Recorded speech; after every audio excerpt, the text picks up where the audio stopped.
The Bangladesh army is 160,000 strong. It's the third largest military on the Indian subcontinent. It's played a crucial role in all of Bangladesh's existence, from its freedom struggle in 1971 to the events of the past 2 days. Now, the military in Bangladesh has directly ruled the country for 15 of its 53 years. The situation in Bangladesh would have turned out very differently if the army had changed its mind 2 days ago. And the most crucial decision anyone made in Dhaka was on Sunday, the 4th of August, when the army chief, General Waqaruzzaman, told Prime Minister Sheikh Hasina that he wouldn't suppress the protesters. And the writing on the wall in Dhaka was clear that day. If the army, the weapon of last resort, didn't stand by Sheikh Hasina's government, it was all over. We discussed this, in fact, on the News9 live show on Monday after the protests broke out. But the questions we're asking today, nearly 2 days later, is whether the army can continue to be neutral in the face of growing violence in Bangladesh. What will be the role of the military in the days to come? Joining us on the News9 Plus show today are veteran journalist and freedom fighter Salim Samad from Dhaka, and my colleague Aditya Raj Kaul continues to join me in the studio. Salim, welcome to the News9 Plus show. Thank you very much. Thank you for having me. I want to start by asking you about the role that the Bangladesh army has played in stabilizing the situation in Dhaka over the last few days. And why is it standing by really when minorities are being murdered? First of all, I want to mention that the military in Bangladesh is absolutely new military.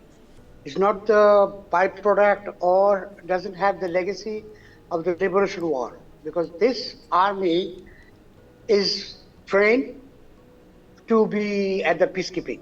So I'm an entire army, whether they're from the engineering corps, armored corps, you just name it. Right. So they have been trained to go for a peacekeeping, and as you know, that Bangladesh is the third largest in the peacekeeping. So obviously, the soldiers, the officers would not jeopardize their next mission somewhere in wherever, at Africa or anywhere in the world. Okay, so this is one.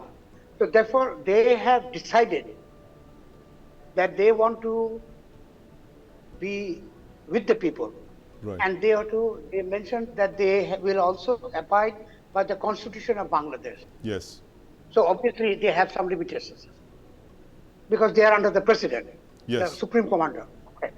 This is one part. And the second part is, you're talking about the religious minorities. That's a good question. I will definitely be very frank with you. Number one, it's very important to understand that it is total absence of police, law enforcing forces in the country. No police station has a single police anywhere. Right. And the most important is, I was talking to a very senior diplomat in the Indian High Commission in Dhaka, and didn't categorically mention, but he mentioned that there is no police in the diplomatic enclave. It's not only the Indian High Commission, but all the other embassies, all the other missions, which is all, are in the neighborhood. Therefore, it's not only the embassies and the High Commission, but also the residence of the diplomats are vulnerable, because it's all open. Yes. Only today means, in fact, let me be more, only from yesterday night, the security has been deployed. There is a paramilitary force has been deployed, but they cannot possibly not give security to all the embassies individually. So they have taken over the roads and the streets in that enclave. So this is one. So you have to understand there is no police at all. But that's a recipe for anarchy, Salim. If there are no police in the streets, then who's literally keeping the law and order? I understand. I fully understand what you wanted to say. But you have to understand what has happened in Colombo, number one. Also, let's not compare with Kabul, what happened after all of the Americans and Taliban took over. But if you're coming to Bangladesh, in 1990, we had another revolution Yes. in 1990 when the military dictator was overthrown. Right. And again, the police were attacked because, of course, the police opened fire. The many students were killed, many agitators were killed, many protesters were killed. So there was so the police had to run away. And Yes. it took several weeks for the police to take To come back. control of the. Right. So, Salim, I'm going to interrupt you here. Ambassador Veena Sikri just joins us. Ambassador Sikri, we were just talking to Salim Samad from Dhaka, who was talking about the situation right now where the police have vanished. There's nobody in control. The military has tried its best. It seems to have played a neutral role so far. The army chief refused to suppress the agitators on Sunday and gave a safe passage to Prime Minister Sheikh Hasina to New Delhi. Why is the Bangladesh military's role going to be so closely watched in the next couple of hours? Because it's literally the last big institution standing that commands respect of all the people in Bangladesh. I think that the word you have used is the correct one. You use the word anarchy to Yes. describe the situation in Bangladesh. And that is the situation in Bangladesh, because while I have heard the description that there is no police, but I also noted that your panelist from Dhaka answered the question about the attack on the minorities. Yes. And I must say that if the police is not there, it is because all the police stations have been burned. Yes. All the police stations have been burnt down, all the records have been destroyed, the jails have been emptied. Even the military is saying that they now have no prisoners at all. So that means all the jails, every person who was ever accused of any kind of wrongdoing has been Yes. released and is at liberty wherever. So this is a state of complete anarchy that I think is very worrying for us in India. There is Right. no police, so there is no law and order. There is no border guarding force. At the border, there is nobody. Right. So India has had to declare a curfew for 200 meters on the Indian side of the border, Yes. so that with the help of the border security force, we can control the situation there. And Right. no doubt you have heard that now the Indian High Commission has been evacuated and all non-essential staff has been Yes. asked to leave. So that indicates the extent of the worry that India has about the situation in Bangladesh. Why are the minorities being attacked like that? Why people, we have received WhatsApp today of lynchings, of Yes. people being hung upside down from the Right. minorities, of homes in Dhaka of well-known singers being burnt to the ground. And there is absolutely, even in the army, you're talking about the army, we have heard that in the army, there are purges taking place. Right. People have been told to leave that post and go. Now, who is taking these decisions? That is what we would like to know. If you're saying, if you're saying that there is nobody, there is no government, first of all. Yes. There is no government. It is amazing for a country like Bangladesh, a constitutional democracy, a very Yes. proud democracy. For 52 years, they followed the constitution and has been a stalwart of constitutional democracy all over the world. But today there is no government. It is the third day and there is no government. And only yesterday when they announced that Dr. Mohammed Yunus is going to lead Yes. the entire government, but he hasn't returned yet. He will be back only tomorrow afternoon or evening. So it will be close to a week of no government in Bangladesh. And in the meanwhile, if the police stations are being burnt and all Yes. records of any kind of wrongdoing are being destroyed, then who is going to be in charge of the situation in the country?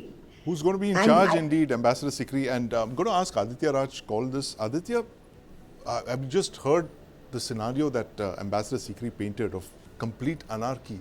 Police stations on fire, convicts running loose, the police that has vanished, there's no local administration, there's no government.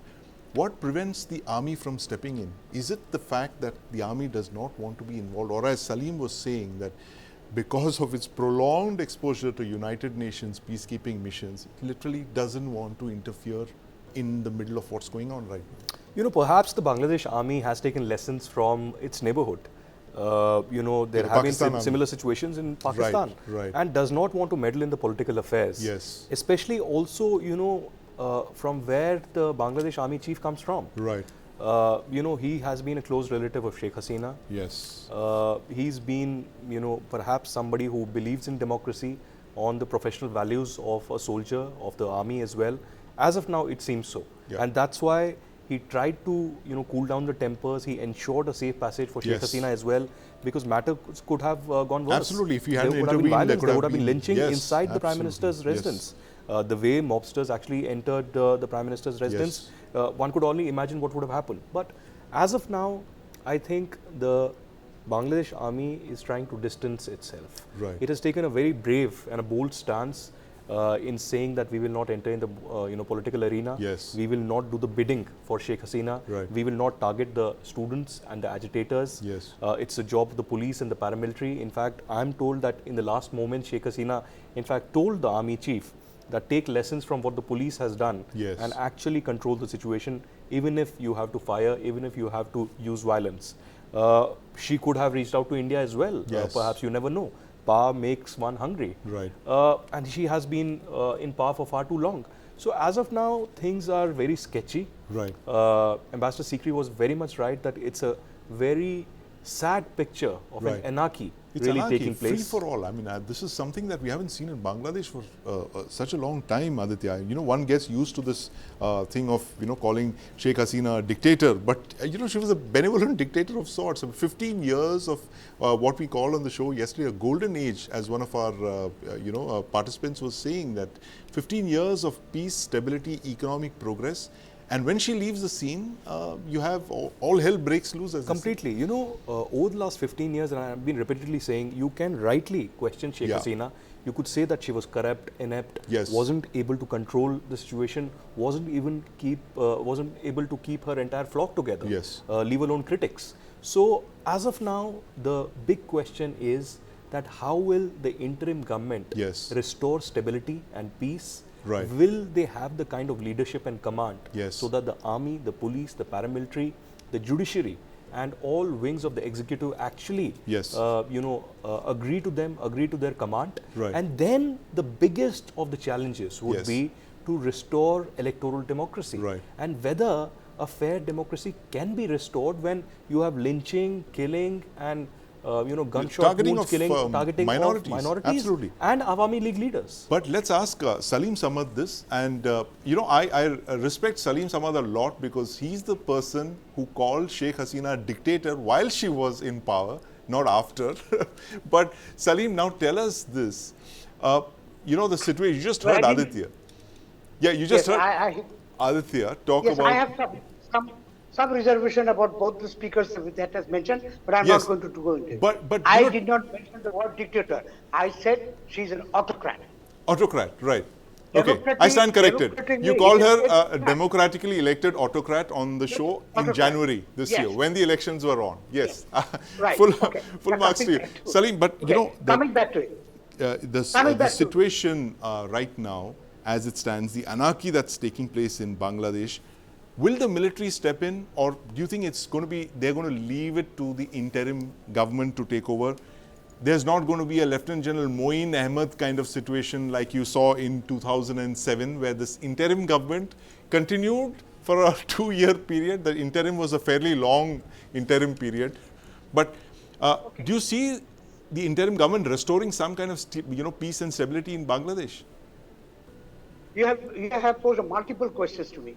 But okay, first of all, I mean, if you are talking about stepping to stop the anarchy, Yes. first, very interesting is that the students committee have all, because they have all universities in all the district town, private universities as well as colleges, all of them has been requested by Yes. the student high command to look into the law and order situation. Right. So right now, all the temples have been guarded by the students. Right. So since yesterday afternoon, there is no incident of violence, lynching, everything has lessened, number one. Yes. Number two, it is very, very interesting. The students have also swept the floors of the temples that were either vandalized or looted or anything. The third, which is very, very important to know, Yes. that the loot that has happened in the Prime Minister's official residence, the Parliament, elsewhere, Yes. most of the looted items were recovered by the students. Right. Recovered. Right. 60% of them has been recovered. So they are trying to do their best. We thought that the students are all drug addicts, absolutely I mean, juvenile who are delinquent, blah, Yes. blah, blah, but they have proved, yes, they are, today I have seen myself that they are taking care of the traffic. But today traffic has Yes. been streamlined. So Right. So this is not students only are in Dhaka. coming back. But Ambassador Sikri wants to make a point. Ambassador Sikri, please come in. I want to make a point very clearly. First of all, again, Salim Samad has not answered the question about the attacks on the minorities. Yes. Secondly, I think this romanticized idea about the students being in control and have suddenly being transformed into very efficient police keepers and traffic connoisseurs. This may prevail in some parts of Dhaka, Right. but outside Dhaka, in the villages, in the towns, there is complete mayhem. I have received first-hand reports from different parts of the country saying what a complete mayhem. Everybody's in fearing of their lives. Yes. People are being picked up and killed and nobody knows. Now you are saying there is no government. Salim Samad is recognizing there is no government. Then how is a new police commissioner being appointed? How is a new head of RAB being appointed? Right. So who are these people who are in charge? Who are these shadowy groups who are in charge? Is this the Jamaat-e-Islami? But then everybody said, oh, Jamaat-e-Islami only has 6-7% of the vote. But Right. then they seem to be in full control. Absolutely. So I think we have to confront reality here. We have to confront reality. Yes. Please, a romanticized notion is not going to take Bangladesh anywhere. And I Right. would really suggest that a distinguished and very long-standing contributor to current affairs like Salim Samad should not put out this vision of reality which is not in keeping with what is coming in from the rest of the country. And what is Absolutely. happening at the border, what's happening everywhere, it's a matter of serious concern. Yes, And for yes. India, it is, we have a 4,000-kilometer long border with Bangladesh. Absolutely. It's So a I'm not matter of saying for any other reason, very serious concern, Yes. Ambassador Sikri. Thank you very much, but I'm afraid we're completely out of time here. Thank you very much for joining us, Salim Samad, Ambassador Veena Sikri.